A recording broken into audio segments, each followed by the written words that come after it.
Hey Lieben, was geht ab? Herzlich willkommen zu einem neuen, kleinen, aber feinen Video. Heute beschäftigen wir uns quasi mit dem Lieblingsthema eines jeden Schülers. Ja, ihr denkt genau richtig, ich spreche natürlich vom Einparken in der Prüfung. Hier haben tatsächlich sehr viele oder die meisten Schüler Angst vor, was ich ehrlich gesagt gar nicht so verstehen kann.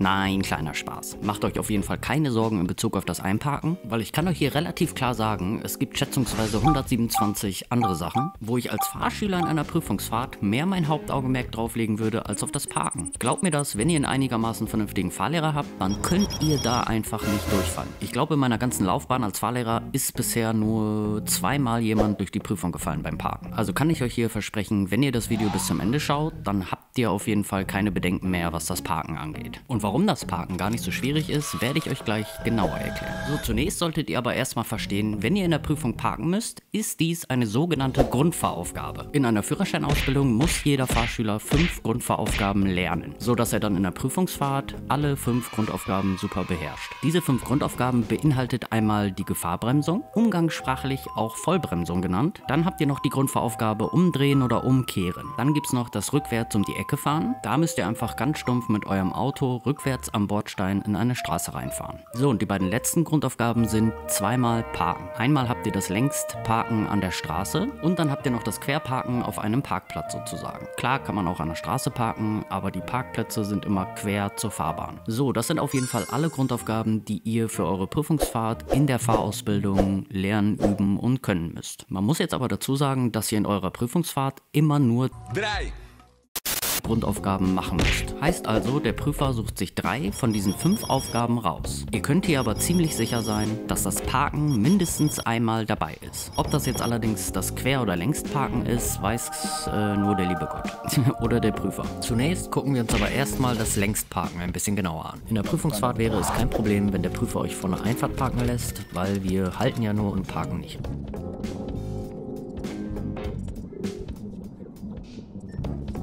Denkt ein bisschen daran, sobald ihr fertig mit dem Parken seid, müsst ihr dem Prüfer Bescheid sagen, sodass er das bewerten kann. Also müsst ihr quasi alleine entscheiden, ob das Auto richtig steht.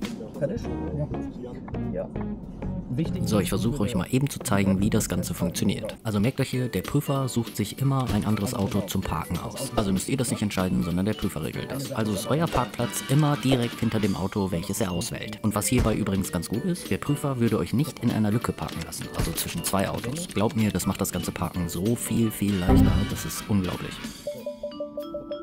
So, als nächstes, man bleibt immer neben dem Auto stehen und parkt dort hinter rückwärts ein. Weil wichtig, am Bordstein wird nur rückwärts geparkt, niemals vorwärts. Dann ist noch wichtig, ihr dürft beim Parken immer 2 bis 3 Korrekturzüge machen. Falls ihr nicht genau wisst, was das sein soll, dann sagt Bescheid. Als nächstes gucken wir uns mal eben an, wie muss das Auto am Ende in der richtigen Parkposition stehen. Merkt euch hier, ihr dürft maximal 30 cm vom Bordstein rechts entfernt stehen. Als nächstes achtet darauf, dass euer Auto relativ gerade zum Bordstein steht. Dann merkt euch, da ihr ja hinter dem Auto parken müsst, dürft ihr nicht zu weit weg von dem Auto stehen. Achtet aber hier drauf, dass man es nicht übertreibt und zu nah an ihm dran steht, dass man ihn quasi zuparken würde. So, und jetzt wisst ihr auf jeden Fall, wie man parken muss und vor allem, wie das Auto am Ende stehen sollte. Im Grunde genommen ist das Wichtigste hier für euch, dass ihr nach dem Parken genau wisst, wie euer Auto fertig zu stehen hat. Aber um es mal auf den Punkt zu bringen, hier gibt es tatsächlich viele Wege nach Rom. Weil dem Prüfer ist ziemlich egal, wie ihr das Auto da reinbekommt, Hauptsache es steht am Ende da, wo es hingehört. Weil ihr müsst hier ein bisschen verstehen, jeder Fahrlehrer hat so seine eigene Methode, es dem Schüler beizubringen. Selbstverständlich müssen hier so allgemeine Sachen beachtet werden. Wie zum Beispiel, dass ihr immer beim Rückwärtsfahren nach hinten schaut. Oder dass ihr während des Parkvorgangs nicht gegen den Bordstein oder auf den Bürgersteig fahrt. Also habt ihr hier zwar viele Möglichkeiten, wie ihr parken könnt, dies bezieht sich dann aber nur darauf, wo ich zum Beispiel genau neben dem Auto anhalte, bevor ich parke, oder wann ich beim Rückwärtsfahren anfange, die Räder einzuschlagen. Ich zeige dem Schüler dann noch verschiedene Punkte, woran er sich dann möglichst leicht orientieren kann. Und das meine ich dann damit, wenn ich sage, dass jeder Fahrlehrer so seine eigenen Methoden hat. Also können wir hier festhalten, wir müssen hier zwar rückwärts parken, aber wie man letztendlich in die Parklücke reinfährt, bleibt theoretisch euch überlassen. Und da jeder Fahrlehrer so seine eigene Methode hat, wird er euch sowieso seine Methode auf die Nase binden. Freunde, schreibt mir mal, wie euer Fahrlehrer das handhaben würde mit dem Parken, weil es da so viele Möglichkeiten gibt und vielleicht kann man sich das ein oder andere ja abgucken. Oder vielleicht habt ihr sogar eine gute Idee, wie man das Parken möglichst leicht gestalten kann. Würde mich mal interessieren, also haut mal in die Tasten. Ich zeige euch jetzt auf jeden Fall erstmal meine Methode, also weiter mit dem Video.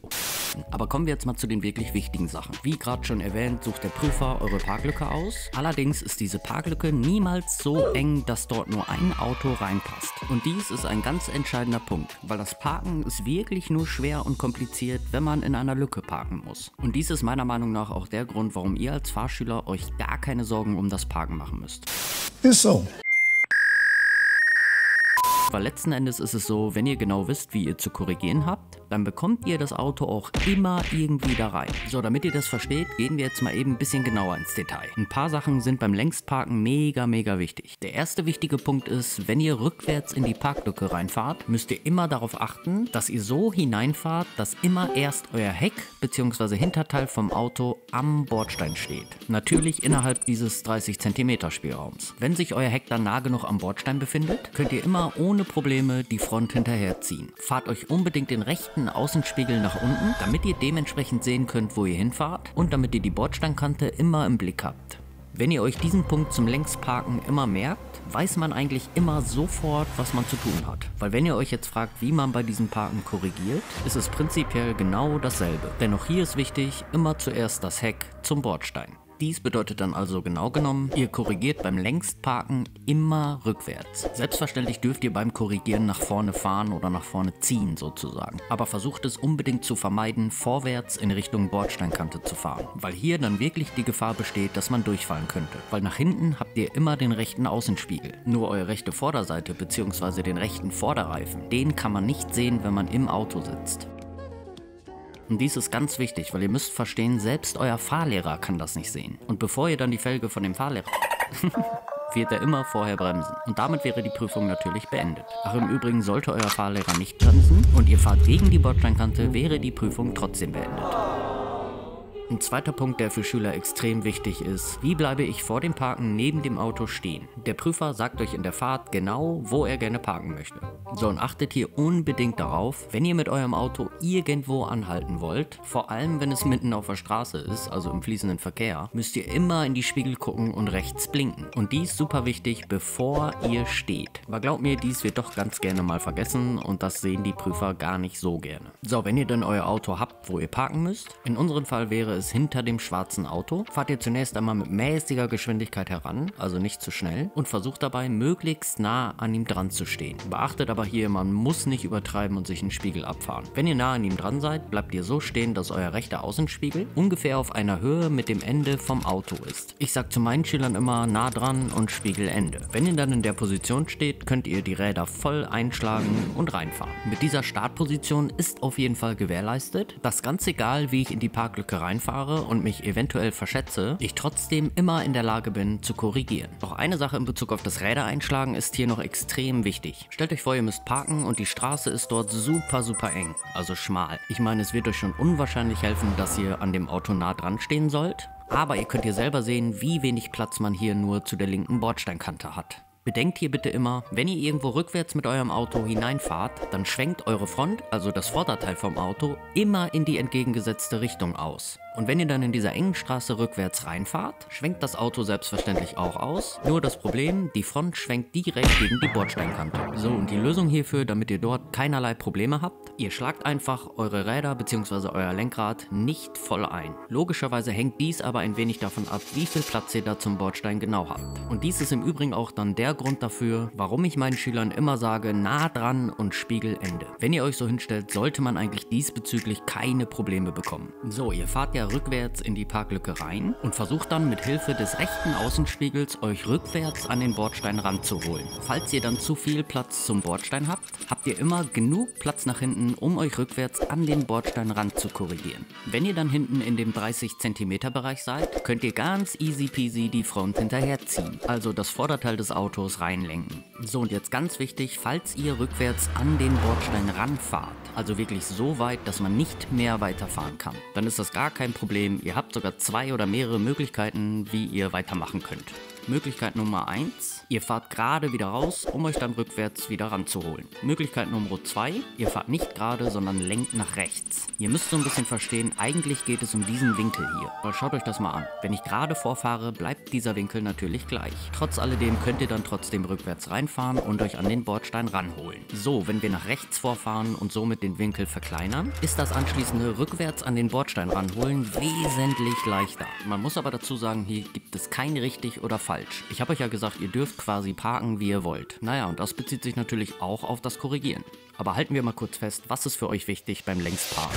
Wie gerade schon erwähnt, ihr dürft quasi parken, wie ihr wollt. Hauptsache, das Auto steht da, wo es hingehört. Wenn ihr wisst, wie man korrigiert, kann euch gar nichts passieren, weil ihr kommt immer in die Parklücke. Dann dürft ihr immer 2 bis 3 Korrekturzüge machen. Auf die Züge werde ich aber speziell am Ende nochmal kurz drauf eingehen. Denkt daran, korrigiert bei diesem Parken immer nur rückwärts. Also immer zuerst das Heck zum Bordstein. Und super wichtig, die Felgen müssen natürlich heile bleiben. Beim Querparken ist es ziemlich gleich. Wie ihr parkt, ist ziemlich egal. Hauptsache, das Auto steht am Ende richtig in der Parkposition. Also schauen wir uns als erstes eben an, wie hat euer Auto in der Endposition zu stehen, wenn ihr quer parken wollt. Auch hier ist es in der Regel genauso wie beim Längsparken an der Straße, dass euer Fahrlehrer bzw. der Prüfer auswählt, in welcher Parklücke ihr parken müsst. Der Prüfer wählt dann in der Regel nur Parklücken aus neben einem fremden Auto. Heißt also, alleinstehende Parklücken werden in der Regel nicht beparkt. Unsere Parklücke ist in diesem Fall neben dem roten Auto. Zunächst fahrt ihr an die Parklücke ran und bleibt neben dem roten Auto stehen. Anschließend fahrt ihr rückwärts in die Parklücke. Ihr dürft auch hier immer 2 bis 3 Korrekturzüge machen. Jetzt ist natürlich noch super wichtig, wie muss das Auto am Ende stehen. Viele denken hier, dass der Abstand zu den Linien ausschlaggebend ist. Tatsächlich ist aber der Abstand zu den parkenden Autos ein bisschen wichtiger.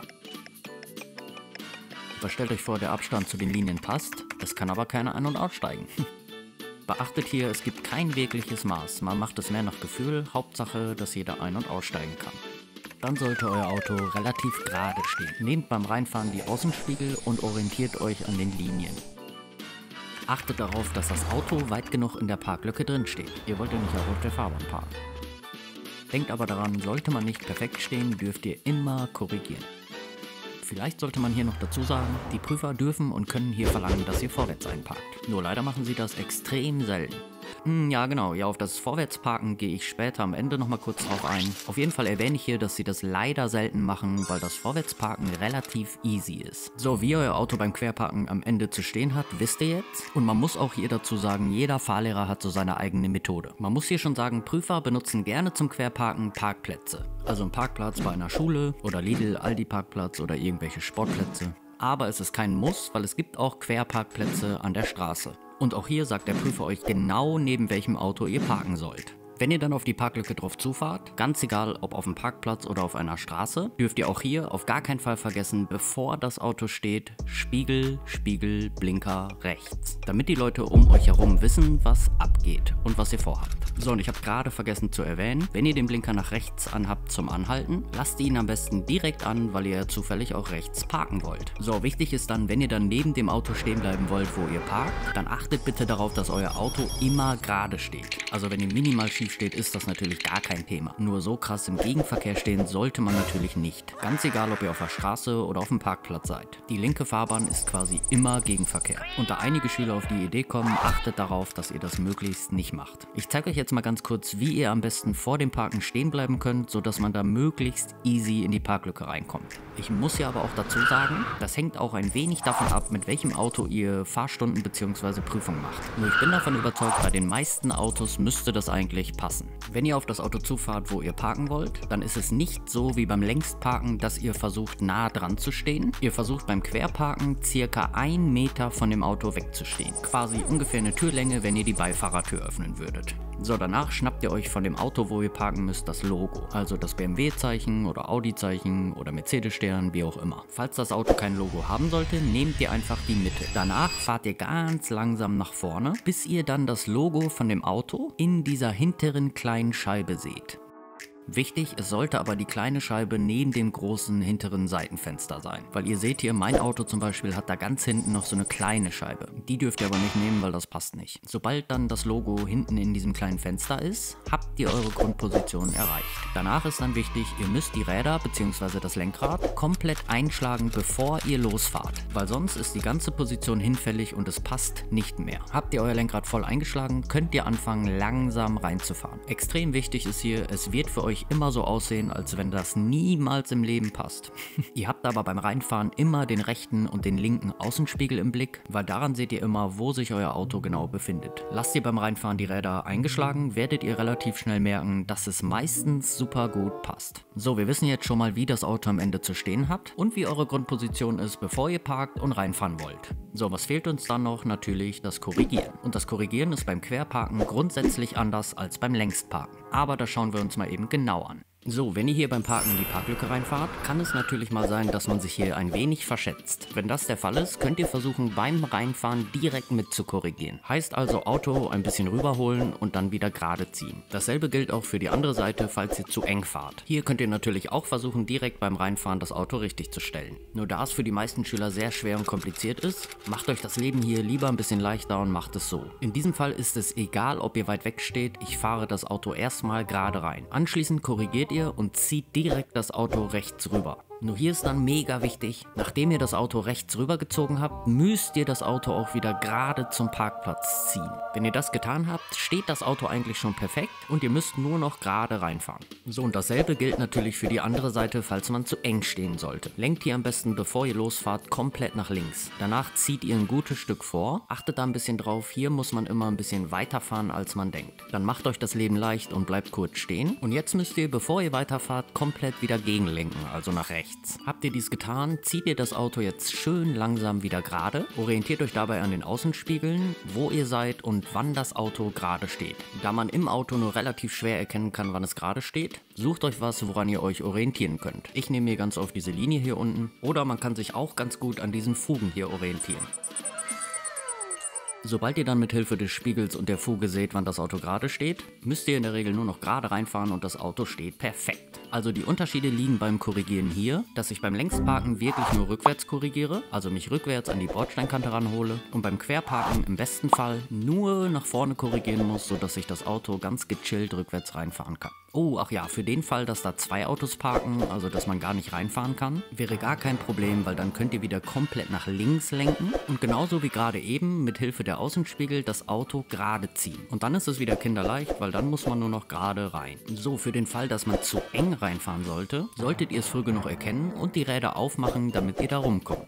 Hierbei spielen die Außenspiegel mal wieder eine sehr wichtige Rolle. So, ich gehe jetzt nochmal eben ganz kurz auf das Korrigieren ein, falls es da draußen welche gibt, die das nicht ganz verstehen. Wenn man dann beim Korrigieren von Zügen spricht, ist damit gemeint, dass einmal Vorfahren ein Zug bedeutet. Wenn ihr dann anschließend wieder reinfahrt, ist das selbstverständlich der zweite Zug. So, beim Längsparken ist das natürlich genau dasselbe.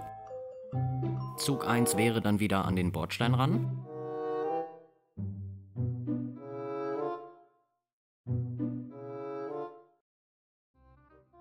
Und der zweite Zug wäre dann, wenn ich gerade nach vorne ziehe. So, man kann hier schon recht gut erkennen, in der Regel braucht man eigentlich nur 2 Züge. Aber ihr dürft immer regulär 2 bis 3 Züge machen. So, was man hier vielleicht noch erwähnen sollte, jeder Schüler hat in der Prüfungsfahrt für das Parken immer 2 Versuche. Ich muss zwar sagen, in der Regel braucht man die nicht, weil ihr habt ja das Korrigieren. Aber falls ihr euch mal vertüdeln solltet, dürft ihr nochmal neu anfangen. Aber versucht immer zu korrigieren, wenn ihr korrigieren könnt. Also verschwendet nicht unnötig euren zweiten Versuch. Wenn euch dieses Video in irgendeiner Form weiterhilft, dann vergesst bitte nicht, den Kanal zu abonnieren, damit ihr in Zukunft keine solcher Videos mehr verpasst. Ist für euch ein minimaler Aufwand, hilft aber ungemein. Also... Dann muss ich noch ganz kurz die Vorfahrt beim Parken ansprechen, weil das machen super gerne Schüler falsch und wenn die beim Parken durchfallen, dann fast immer deswegen. Also entweder wegen der Vorfahrt oder wegen der Beobachtung. Aber ich erkläre euch eben, worauf ihr achten müsst. Also, wenn ihr hier irgendwo parken wollt oder müsst und dabei ist ganz egal, ob längs oder quer oder an der Straße oder auf dem Parkplatz, müsst ihr unbedingt darauf achten, dass immer erst der fließende Verkehr vorbeigelassen werden muss. Und ganz wichtig ist hier, dass auch der Gegenverkehr gemeint ist. Also wartet einfach, bevor ihr parken wollt, ab, bis alle vorbeigefahren sind. Es gibt hier aber auch Autofahrer, die warten und euch parken lassen. Also wartet am besten kurz ab, um zu sehen, was sie wirklich vorhaben. Sollten sie dann nicht überholen, könnt ihr ruhigen Gewissens anfangen zu parken. Und achtet da ein wenig drauf, warum das hier mit dem Gegenverkehr so wichtig ist. Weil wenn ihr parkt und da kommt zur selben Zeit einer von vorne, dann müsst ihr den erst durchlassen, weil euer Auto wieder ausschwenkt. Und in der Regel ist da nicht genug Platz, dass euer Auto dann in den Gegenverkehr reinschwenkt. Und da das ein Durchfallgrund ist, passt hier wirklich auf.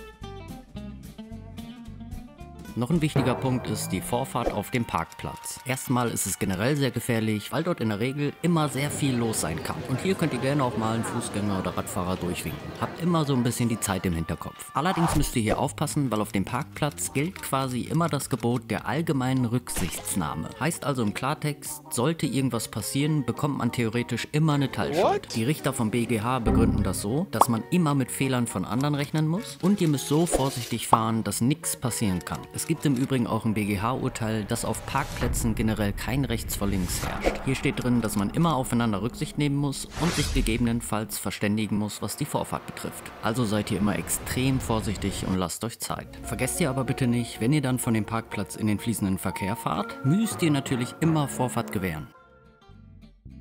Falls euer Auto über irgendwelche technischen Fahrhilfen verfügt, wie zum Beispiel irgendwelche Parksensoren oder Rückfahrkamera, ist dies natürlich ein Vorteil für euch, weil diese dürfen in der Prüfung mitbenutzt werden. Wichtig ist hier, sie müssen nur ab Werk verbaut sein. Nur tut euch bitte selber den Gefallen und verlasst euch nicht darauf, weil die Teile sind auf gar keinen Fall perfekt und sie können nochmal irgendeinen Fehler haben. Und dies bezieht sich nicht nur auf eure Prüfungsfahrt, sondern noch viel mehr auf euer privates Leben danach.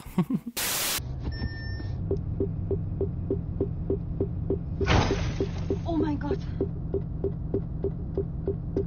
Oh. So, dann will ich zum Schluss noch mal ganz kurz auf das Vorwärtsparken eingehen. Wie am Anfang ja schon erwähnt, was die Prüfer ja leider sehr selten machen. Und ich sage die ganze Zeit leider, weil dieses Parken doch sehr einfach ist. Ihr müsst zwar sehr, sehr selten in der Prüfung vorwärts parken, aber euer Fahrlehrer sollte das dennoch mit euch machen, weil ihr müsst das ja trotzdem lernen, ne? So, wichtig ist hier, wenn der Prüfer in der Prüfung vorwärts parken würde, was er ja nicht macht, leider, dann würde man aber ausschließlich nur quer vorwärts einparken. Heißt also im Klartext, beim Längsparken an der Straße hier würde er gar nicht auf die Idee kommen. Falls ihr auf der rechten Seite vorwärts einparken müsst, dann holt am besten vor dem Reinfahren ein wenig aus, um dort besser oder überhaupt in die Parklücke zu kommen. Für den Fall, dass ihr auf der linken Seite vorwärts parken müsst, habt ihr in der Regel genug Platz und ihr könnt da so reinfahren. Das Wichtigste beim Vorwärtsparken ist für Fahrschüler aber in der Regel eher das Rausfahren. Also wenn ihr am Ende dann rückwärts wieder aus der Parklücke fahren müsst. Nur manche Schüler vergessen dann ganz gerne mal, dass das Auto wieder vorne ausschwenkt. Und wenn ihr dann Autos neben euch parken habt, schwenkt ihr natürlich direkt dagegen. Fahrt in diesem Fall am besten einfach gerade raus. Falls ihr vorher lenkt, dann wirklich nur ganz minimal. Und fangt dann erst an richtig einzuschlagen, wenn ihr seht, dass ihr hier vorne Platz genug habt und das Auto rumkommt.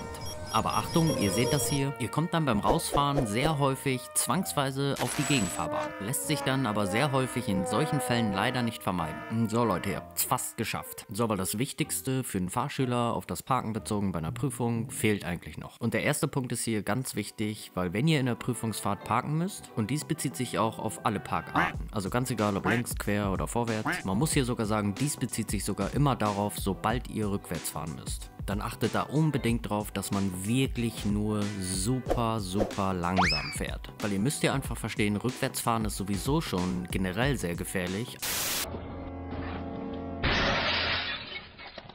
Einfach wegen der schlechten Übersicht und so weiter. Und dann müsst ihr auch noch bedenken, dass ihr Fahranfänger seid. Also macht das Ganze quasi doppelt gefährlich. Und macht euch in dem Moment keine Gedanken darüber, was der Prüfer denkt. Weil glaubt mir das, der will am meisten, dass ihr langsam fahrt. Ihr müsst ja einfach nur verstehen, je schneller ihr rückwärts fahrt, desto schwieriger wird es. Und dann kommt auch noch hinzu, es wird nicht nur schwieriger, sondern die Chancen sind erhöht, dass irgendwas passieren könnte. Und was ja das Wichtigste daran ist, ihr habt doch Zeit in der Prüfung. Weil wenn ich euch einen Tipp geben kann, dann ist es wirklich, die Zeit ist in der Prüfung euer bester Freund. Aber das ist wirklich extrem wichtig, weil je länger ihr euch beim Parken in der Prüfung Zeit lasst, desto mehr Zeit geht natürlich flöten. Und wenn dann viel Zeit flöten geht, schafft man dann in der gewissen Prüfungszeit natürlich weniger Wegstrecke. Und was dann weniger Wegstrecke bedeutet, muss ich euch wahrscheinlich nicht erklären. Natürlich muss man sagen, dürft ihr hier auch nicht übertreiben, ne? Ist klar. Also wenn ich dann fürs Reinfahren 10 Minuten brauchen würde, ja, da würde der Prüfer euch wahrscheinlich eher eine MPU beantragen, als euch den Führerschein zu geben. Achtet da ein bisschen drauf, falls ihr mit einem Automatikauto Auto rückwärts parken müsst, geht ihr zwar mit eurem Fuß ganz leicht von der Bremse runter, allerdings seht ihr hier, und das ist bei den meisten Autos so, dass man niemals komplett ganz von der Bremse weggehen darf. Heißt also im Klartext, ihr fahrt hier quasi konstant mit schleifender Bremse, weil bei den meisten Autos ist das Standgas so hoch eingestellt, dass das Auto viel zu schnell werden würde. Selbst Schrittgeschwindigkeit wäre hier für das Parken viel zu hoch. So kann man das vielleicht ein bisschen besser einordnen, dass man hier wirklich extrem langsam fahren muss. So, falls ihr doch mit einem Schalter unterwegs seid, also mit einem Schaltwagen parken müsst, muss man hier natürlich direkt erwähnen, ist ein wenig anspruchsvoller, weil ihr mit der Kupplung rückwärts fahren müsst. Bedeutet also genau, ihr fahrt nur mit der Kupplung und dem Schleifpunkt. Euren rechten Fuß solltet ihr aber vorsichtshalber vor die Bremse legen. Das Gaspedal braucht ihr beim Parken sowieso nicht. Und ihr könnt dann hier schön sehen, dass man quasi in einer Tour die Kupplung kommen lässt und wieder drückt, wieder kommen lässt und wieder drückt. Weil durch das Kommen lassen fährt das Auto langsam und durch das Drücken hört es quasi wieder auf zu fahren. Also spielt ihr quasi mit dem Schleifpunkt und fahrt euch so langsam rein. Denkt aber immer daran, wenn ihr langsam fahrt, ist das Parken leichter und es ist sicherer. So, und der zweite extrem wichtige Punkt neben dem langsamen Fahren ist hier natürlich das Beobachten. Und hier muss man dann sagen, sobald ihr parken müsst oder generell sobald ihr rückwärts fahrt, müsst ihr hier wirklich zum Gucker werden. Naja, fast. Ich finde, man kann das in dem Clip gut erkennen. Ihr müsst quasi eure Augen überall haben. Hierzu muss man sagen, sobald ihr rückwärts fahrt, muss der erste Blick immer dahin gehen, wo ihr hinfahrt, also nach hinten. Beachtet aber, dass hierzu keine Spiegel oder das Kamerabild benutzt werden darf. Also müsst ihr hier schon original den Kopf drehen und über die Heckscheibe hinausschauen. Bitte beachtet hier aber, dies bezieht sich nur darauf, dass die Spiegel und die Rückfahrkamera nicht den Blick nach hinten ersetzen. Also dürft ihr in der Prüfungsfahrt die Spiegel und allerlei Parkhelfer mitbenutzen. Allerdings ersetzen sie nie den richtigen Blick nach hinten. Okay. Also müsst ihr beim Parken echt darauf achten, dass man seine Augen quasi überall haben muss. Und dies ist letztendlich auch ein Grund dafür, warum ihr so langsam fahren sollt. Weil je langsamer ihr fahrt, desto mehr Zeit habt ihr für die Beobachtung. Was hier noch ein äußerst wichtiger Punkt ist, was gerne mal falsch gemacht wird oder vergessen wird. Für den Fall, dass ihr beim Parken korrigieren müsst und ihr müsst dazu dann wieder auf die Fahrbahn fahren, was quasi immer der Fall ist, dann achtet unbedingt darauf, dass ihr natürlich immer den Verkehr auf der Straße im Blick habt. Also wenn ihr hier vorfahren müsst, um zu korrigieren, müsst ihr hier natürlich links und rechts die Vorfahrt beachten. Beim Längsparken genau dasselbe. Falls euer Auto nicht so super steht und ihr müsst dann zum Korrigieren nur minimal wieder auf die Fahrbahn, müsst ihr damit rechnen, dass man hier sogar sofort durchfallen kann, nur weil ihr einen Schulterblick vergessen habt. Also müsst ihr da unbedingt beim Korrigieren drauf achten, sobald man wieder zurück auf die Fahrbahn fährt beim Korrigieren, müsst ihr immer vorher gucken.